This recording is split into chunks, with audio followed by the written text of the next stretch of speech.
Hello students, मैं एक बार फिर आप सभी का आपके अपने यूट्यूब चैनल पर बहुत बहुत स्वागत करता हूं। जैसे कि आपको पता है, हम सीखना शुरू कर चुके हैं इंग्लिश ग्रामर को बिल्कुल बेसिक से। और इसी कड़ी में आज हम आपके सामने लेकर आए हैं एक नया टॉपिक, जिसको हम बहुत ही बेसिक से पढ़ने वाले हैं। और उस टॉपिक का नाम है वर्ब, जिसको आप हिंदी में पढ़ते हैं क्रिया। आज तक हम पढ़ते आए हैं कि क्रिया क्या है, काम करना।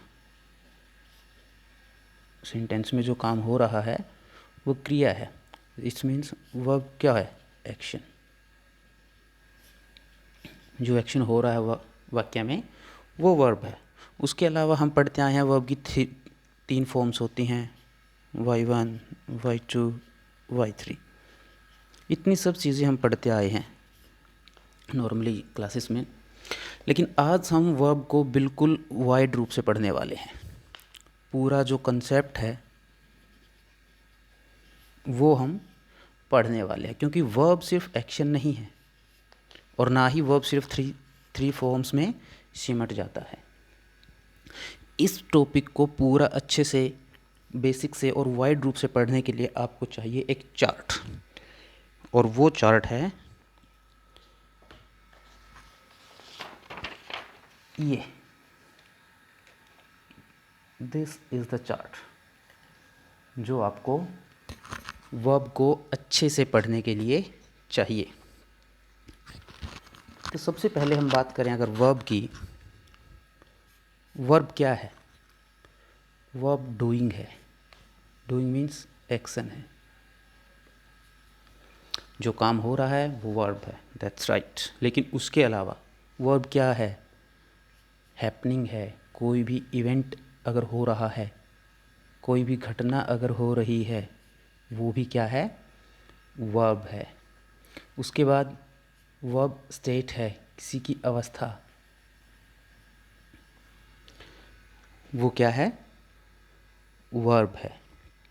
जैसे अगर हम बात करें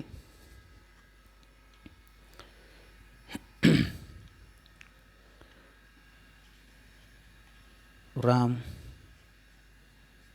राइट्स अ लेटर। राम एक पत्र लिखता है। राम क्या काम कर रहा है? लिखने का। तो ये एक्शन हो गया यहाँ पे, राम कोई काम कर रहा है। ये क्या हो गई? एक वर्ब हो गई। उसके बाद अगर मैं कहूँ I am a teacher, I am a teacher, क्या इस सेंटेंस में वर्ब नहीं है? है। लेकिन क्या है यहाँ पे वर्ब एक्शन हो रहा है? नहीं हो रहा है। तो यहाँ पे वर्ब क्या है? एम। एम यहाँ पे क्या है? वर्ब है। तो ये क्या हो गई? स्टेट हो गई। उसके बाद अगर मैं कहूँ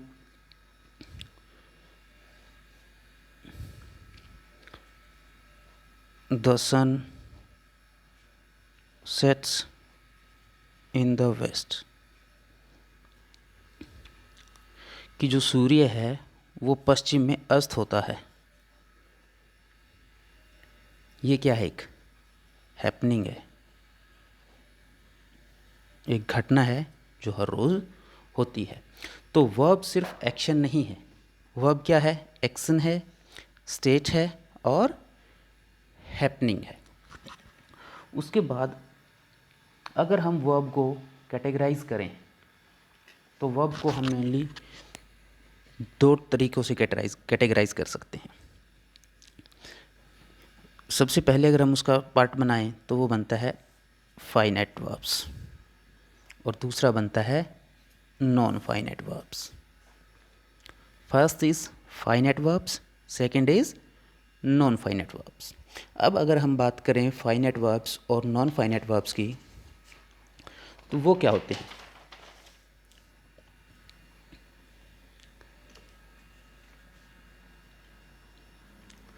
जो फाइनाइट वर्ब्स हैं,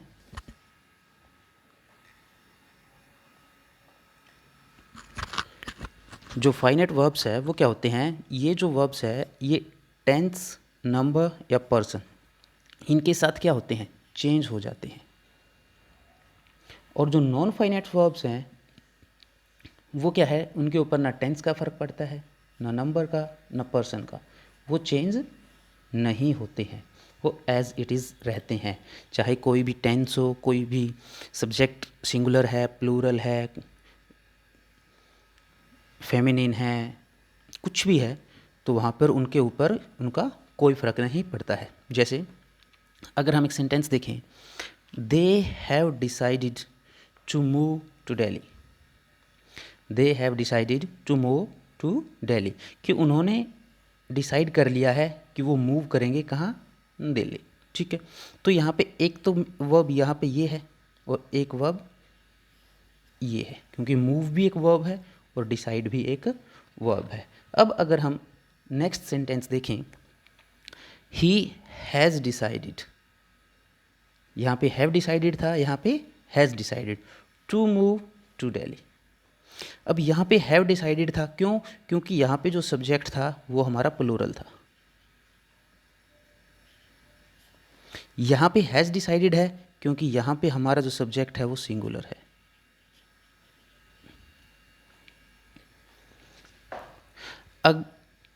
अब ये बात हो रही थी प्रेजेंट टेंस की, अगर हम इसको पास्ट टेंस में करें तो यहाँ पे हो जाएगा हैड डिसाइडेड।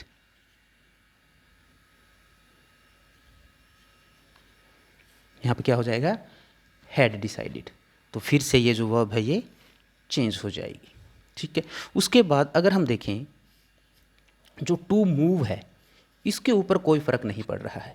यहाँ पे हैव डिसाइडेड आ रहा है, हैज़ डिसाइडेड आ रहा है, हैड डिसाइडेड आ रहा है, दे आ रहा है, ही आ रहा है, शी आ रहा है, आई आ रहा है, कुछ आ रहा है, लेकिन इसके ऊपर इनका कोई असर नहीं हो रहा है।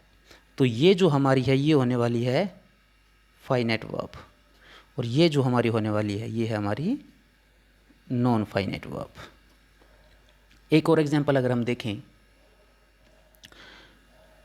ही wants to go to Goa, they want to go to Goa, I wanted to go to Goa. यहाँ पे वॉन्ट्स है क्योंकि जो सब्जेक्ट है वो सिंगुलर है, यहाँ पे वॉन्ट है क्योंकि सब्जेक्ट प्लूरल है, और यहाँ पे वॉन्टेड है क्योंकि यहाँ पे टेंस जो है वो पास्ट टेंस है, यहाँ पे प्रेजेंट टेंस। ये प्रेजेंट टेंस की बात हो रही थी, यहाँ पे पास्ट टेंस की बात हो रही थी। यहाँ पे सिंगुलर, यहाँ पे प्लूरल, जो वर्ब है वो चेंज हो रही है। तो जो वर्ब चेंज हो रही है वो हमारी हो जाएगी फाइनाइट वर्ब। उसके बाद यहाँ पे टू गो है, यहाँ पर भी टू गो है, यहाँ पर भी टू गो है। ना इसके ऊपर टेंस का फ़र्क पड़ रहा है, ना नंबर का, सिंगुलर है, प्लूरल है, और ना ही पर्सन का। ठीक है, तो ये हमारी हो जाएगी नॉन फाइनाइट वर्ब। ठीक है, आई होप आपको नॉन फाइनाइट और फाइनाइट वर्ब्स के बीच में डिफरेंस जो है वो अच्छे से समझ में आ गया होगा। अब हम बढ़ते हैं अपने चार्ट की तरफ। अब चार्ट में अगर हम बात करें, हमने वर्ब को दो टुकड़ों में बांट दिया, फाइनाइट, नॉन फाइनाइट। अब अगर हम आगे बात करें फाइनाइट वर्ब्स की, तो फाइनाइट वर्ब्स को भी हम आगे दो टुकड़ों में बांट सकते हैं। First is auxiliaries verb and second is main verb. First is auxiliaries verb, second is main verb. अब अगर हम बात करें, इनको हम टॉपिक वाइज लेके चलते हैं। सबसे पहले हम बात करने वाले हैं ऑक्सिलरीज वर्ब की। ऑक्सिलरीज वर्ब के बारे में अगर हम बात करें,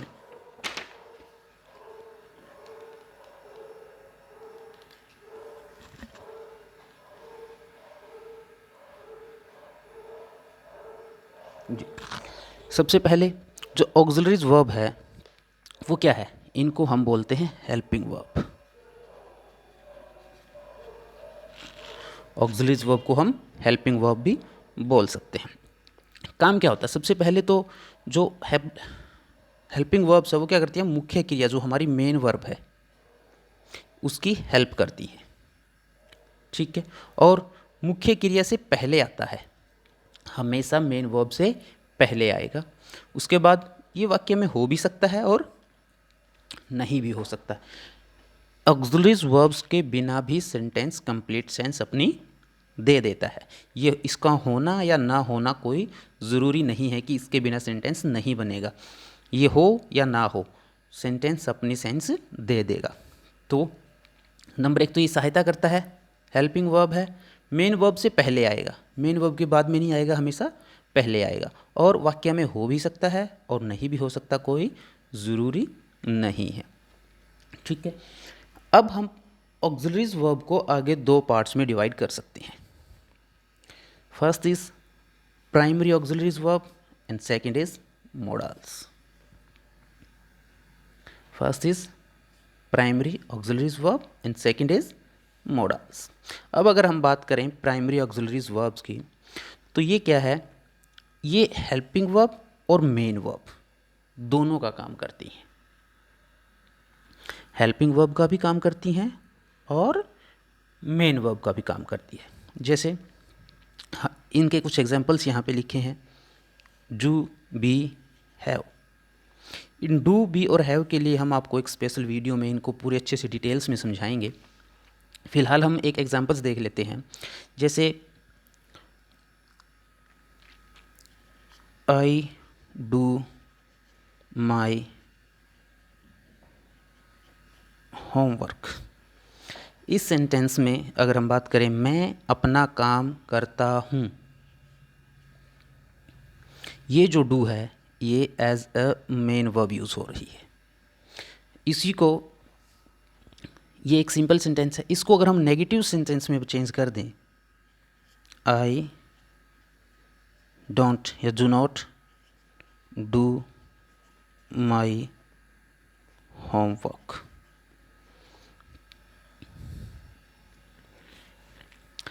तो यहाँ पे क्या है, ये जो डू है, नॉट से पहले जो डू है, ये है हमारी हेल्पिंग वर्ब, और ये जो डू है यहाँ पे, it's our main verb. Main verb से पहले यूज़ हो रही है।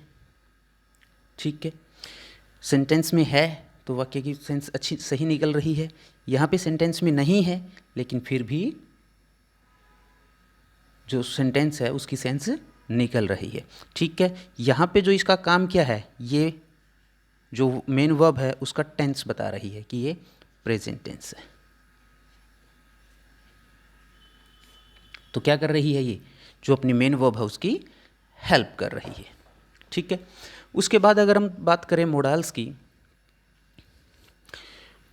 मोडाल्स के ऊपर भी हम आपके लिए एक स्पेशल पूरा वीडियो लेकर आएंगे। इनको अच्छे से हर एक मॉडल को, उसका यूज़ को, हर चीज़ को हम पूरा डिटेल्स में पढ़ेंगे। अभी हम थोड़ा सा बेसिक चीज़ें कर रहे हैं, तो उसके लिए ये सिर्फ हेल्पिंग वर्ब का काम करती हैं।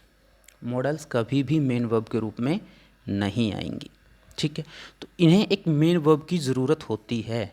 मॉडल्स के बाद आपको मेन वर्ब का यूज़ करना ही करना है। उसके बाद मॉडल्स के तुरंत बाद हमेशा वर्ब की फर्स्ट फॉर्म का यूज़ होता है। इस बात का आपको विशेष तौर पे ध्यान रखना है, जो भी मॉडल्स हैं उसके बाद हमेशा वर्ब की फर्स्ट फॉर्म का यूज़ होता है। हमारे जो मॉडल्स हैं वो है may, might, can, could, should, must, will, shall, would, ought to. ये जो मॉडल्स हैं ये हमारे हैं कंप्लीट मॉडल, कंप्लीट मॉडल।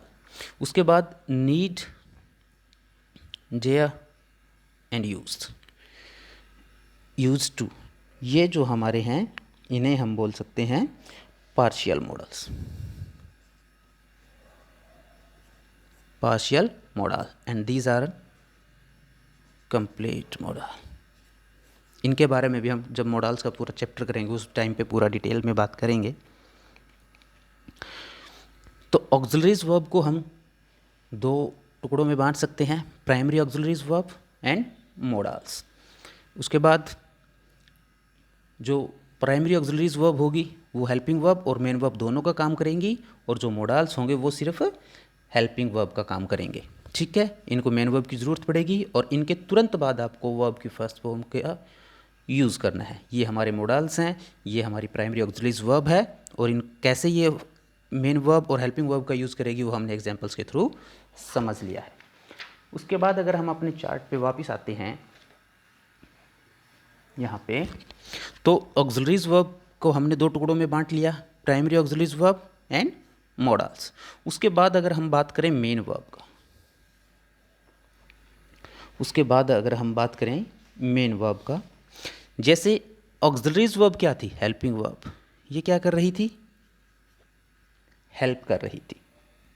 ठीक है, तो जो मेन वर्ब है वो क्या करती है, वो सेंटेंस में सब चीज़ें दिखाती हैं, डूइंग भी दिखाने वाली है,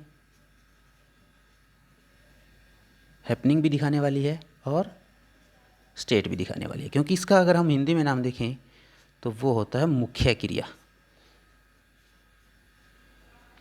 मेन, जैसे कि नाम से ही पता चल रहा है, मेन वर्ब यही होता है सब कुछ, मेन वर्ब। अब अगर हम मेन वर्ब को आगे टुकड़ों में तोड़ने की बात करें तो मेन वर्ब को हम दो टुकड़ों में आगे तोड़ सकते हैं। First is linking verb and second is action verb. जैसे हमने वर्ब के एग्जाम्पल के टाइम पे बात किया था, यहाँ पे राइट्स था, एक्शन था, यहाँ पे एम था, ये स्टेट थी। तो यहाँ पे ये एक्शन वर्ब है, ये लिंकिंग वर्ब है, क्योंकि यहाँ पे कोई एक्शन नहीं हो रहा है तो ये लिंक कर रहा है दो चीज़ों को। ठीक है, उसके बाद आज का हमारा जो मेन टॉपिक रहने वाला है वो लिंकिंग वर्ब और एक्शन वर्ब्स के ऊपर ही रहने वाला है।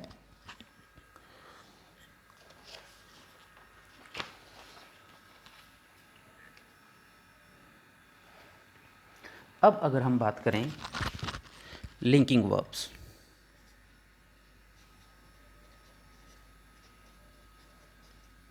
और मेन वर्ब। लिंकिंग, जैसे आपको पता है, ये लिंक दिखाता है, किसका, इट शोज लिंक या it link something.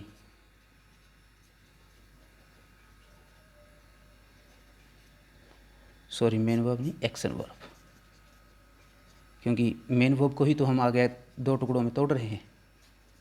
Main verb को आगे हम दो टुकड़ों में तोड़ रहे हैं, linking verb and action verb. तो ये क्या करती है, लिंक समथिंग, कितनी दो चीज़ों के बीच में लिंक दिखाती है। और क्या करती है ये, शो स्टेट ऑफ सब्जेक्ट, जो सब्जेक्ट है उसकी स्टेट को शो करती है। उसके बाद अगर हम एक्शन वर्ब की बात करें तो एक्शन वर्ब क्या है, जहाँ पे कोई काम होगा, जहाँ पे कोई काम होगा वहाँ पे क्या होएगा, एक्शन वर्ब होने वाली है। ठीक है, अब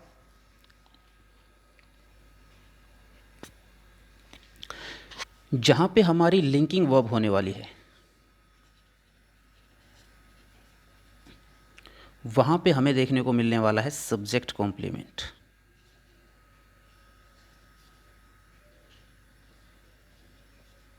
सब्जेक्ट कॉम्प्लीमेंट। और जहाँ पे हमारी एक्शन वर्ब होने वाली है वहाँ हमें देखने को मिलने वाला है ऑब्जेक्ट। क्योंकि जो लिंकिंग वर्ब है इनको ऑब्जेक्ट की ज़रूरत नहीं पड़ती है, और जो एक्शन वर्ब है वहाँ पे ऑब्जेक्ट होता है। जैसे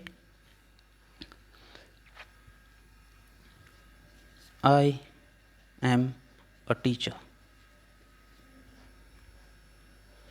आई एम अ टीचर, और एक सेंटेंस हम लेते हैं, आई मेट अ टीचर। ये दो सेंटेंस हमारे पास हैं, दोनों में ही वर्ब है, यहाँ पे एम वर्ब है, यहाँ पे मैट वर्ब है।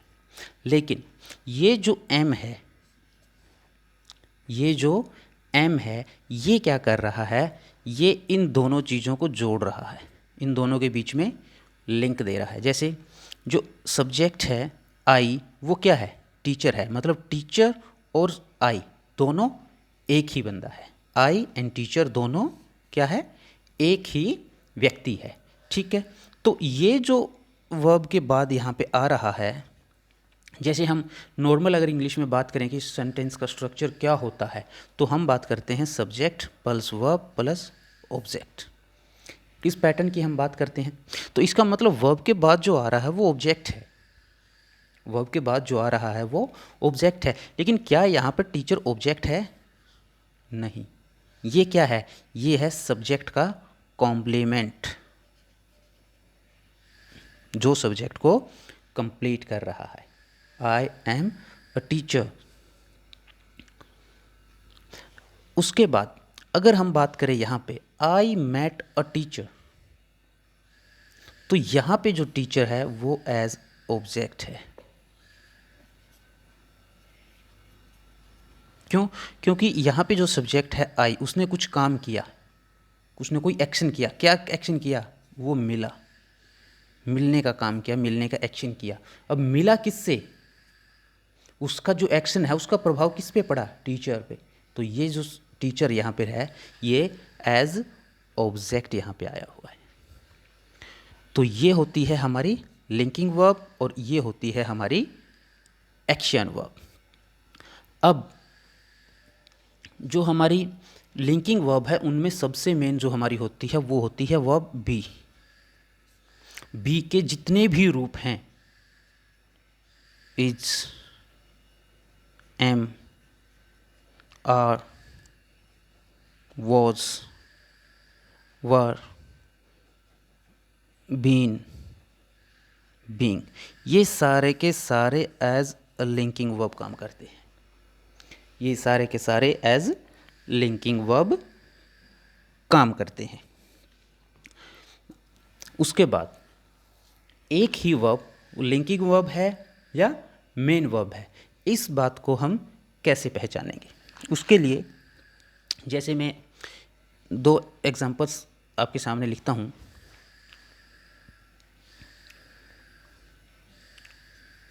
ही tasted the food, and next example is the food tasted delicious। यहाँ पे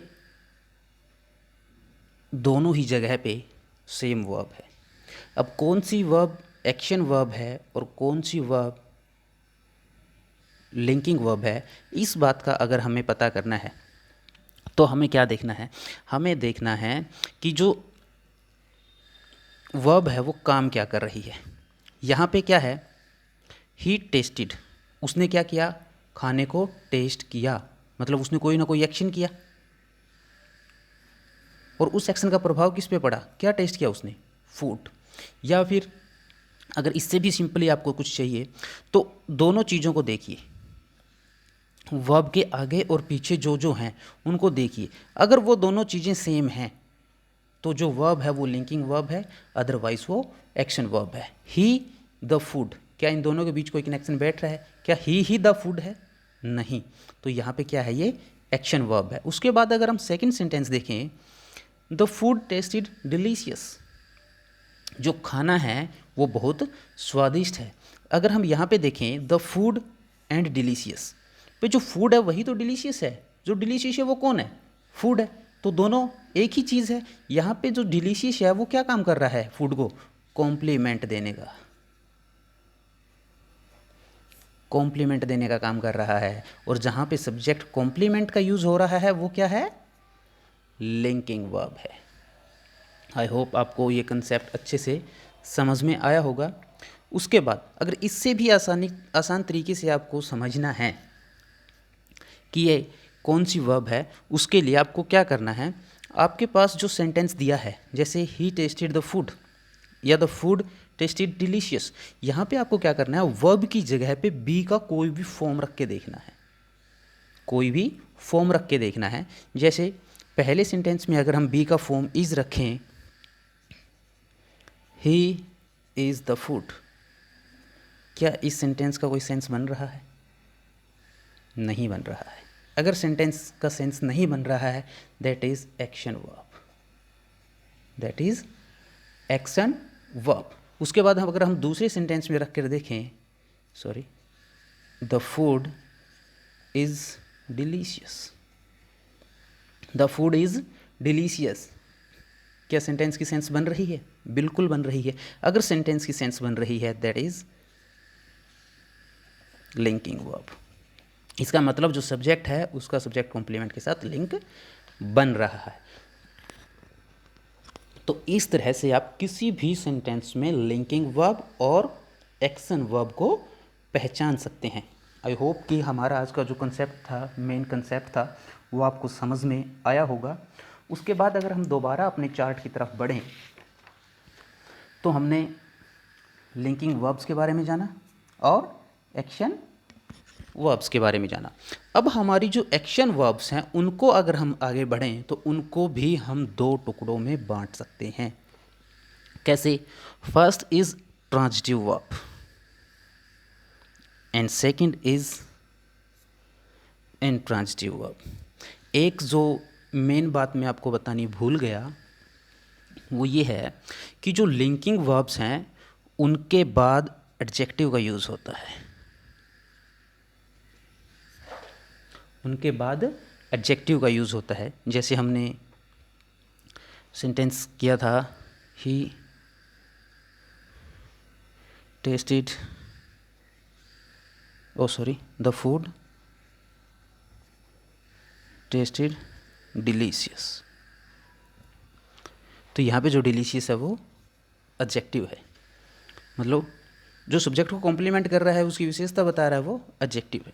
तो लिंकिंग वर्ब के बाद एडजेक्टिव का यूज़ होता है और एक्शन वर्ब के बाद एडवर्ब का यूज़ होता है। आपको ध्यान रखना है जब भी आप एरर्स वगैरह देखें तो अगर लिंकिंग वर्ब का यूज़ हो रहा है तो आपको वहाँ पे एडजेक्टिव का यूज़ करना है, और अगर आपको एडवर्ब का यूज़ हो रहा है तो आपको एक्शन वर्ब का यूज़ करना है। एडजेक्टिव एंड एडवर्ब के बारे में भी हम नेक्स्ट टॉपिक, आगे आने वाले टॉपिक्स में डिटेल में बात करने वाले हैं। यहाँ पे एक छोटी सी बात थी जो मैं आपको बताना भूल गया था, तो मैंने दोबारा से बता दी। आगे अगर हम एक्शन वर्ब्स की बात करें, एक्शन वर्ब्स को आगे हम दो टुकड़ों में बांट रहे हैं। First is transitive and second is intransitive. यहाँ पे अगर हम बात करें ट्रांजिटिव एंड इनट्रांजिटिव वर्ब्स, जो ट्रांजिटिव वर्ब है वहाँ क्या है? वाक्य का पूर्ण अर्थ निकालने के लिए जिन वर्ब्स के बाद ऑब्जेक्ट का आना आवश्यक होता है। इस यहाँ पे जो वर्ब्स हैं उनके बाद आपको ऑब्जेक्ट का यूज़ करना होता है। उसके बाद है इनट्रांजिटिव वर्ब। इनट्रांजिटिव वर्ब क्या होता है? वाक्य का पूर्ण अर्थ निकालने के लिए वर्ब्स के बाद ऑब्जेक्ट का आना आवश्यक नहीं है। जैसे हिंदी में आप पढ़ते आए हैं सकर्मक क्रिया और अकर्मक क्रिया।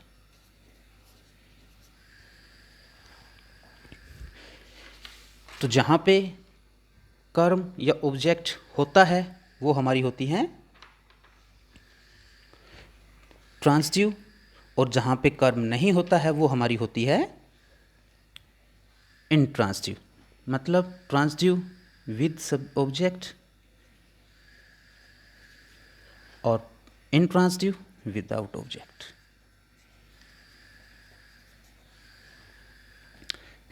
ठीक है, अब कुछ एग्जाम्पल्स हम देखते हैं। I completed the work. Subject है, मेन वर्ब है, ऑब्जेक्ट है, कोई काम कर रहा है। यहाँ पे जो हमारी ट्रांजिटिव वर्ब है वो हमसे दो क्वेश्चंस पूछती हैं। फर्स्ट इज व्हाट, क्या। आई कंप्लीटेड, क्या कंप्लीट, मैंने कंप्लीट किया। क्या कंप्लीट किया? मैंने वर्क कंप्लीट किया, अपना होमवर्क कंप्लीट किया, अपना रिटन वर्क कंप्लीट किया, अपना जो भी कंप्लीट किया। ठीक है। Next is he killed. He killed subject है, उसने कोई एक्शन किया, मेन वर्ब है। He killed her. यहाँ पे ही किल्ड किसको? हूँ। जब हमारी मेन वर्ब हमसे ये दो क्वेश्चन पूछे तो वो होती है हमारी ट्रांजिटिव वर्ब। तो यहाँ पे सेंटेंस को पूरी सेंस निकालने के लिए आगे ऑब्जेक्ट की ज़रूरत पड़ती है। ही किल्ड, उसने मारा। क्या मारा? किसको मारा? इन क्वेश्चंस का जब हमें आंसर मिलता है, जो हमारा वो आंसर होता है वो हमारा ऑब्जेक्ट होता है, और वही हमारी सेंटेंस की सेंस को कंप्लीट करता है। तो वो होती है हमारी ट्रांजिटिव वर्ब। उसके बाद अगर हम बात करें इन ट्रांजिटिव वर्ब्स की, इन्हें ऑब्जेक्ट की ज़रूरत ही नहीं पड़ती। बर्ड्स फ्लाई, पक्षी उड़ते हैं। Sentence complete. ही क्राइज, वह रोता है। और कुछ देखें तो हम जैसे ही लाफ्स, ही वीप्स, ही स्लीप्स, इस तरह से आपको ट्रांसिटिव और इनट्रांसिटिव वर्ब्स का पहचान करना है। तो आज हमने वर्ब के टॉपिक में वर्ब को सबसे पहले दो टुकड़ों में बांटा, finite verbs, non finite verbs. और फाइनाइट वर्ब्स को हमने बहुत ही बेसिक से एकदम अच्छे से आगे बढ़ते हुए दो टुकड़ों में बांटा, auxiliaries verb, main verb. Auxiliaries verb को फिर हमने दो टुकड़ों में बांटा, प्राइमरी ऑक्सिलरी वर्ब्स, उसके बाद मोडाल्स। फिर हमने मेन वर्ब को दो टुकड़ों में बांटा, लिंकिंग वर्ब्स, एक्शन वर्ब्स।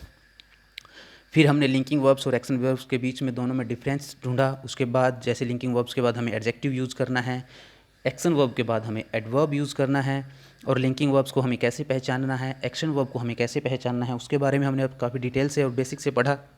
उसके बाद हमने एक्शन वर्ब्स को आगे दो टुकड़ों में बांटा, ट्रांसिटिव वर्ब और इनट्रांसिटिव वर्ब। उसके बाद जो हमारा टॉपिक बच जाता है वो बचता है नॉन फाइनाइट वर्ब का। इसको हम लेके आएंगे आपके लिए नेक्स्ट वीडियो में।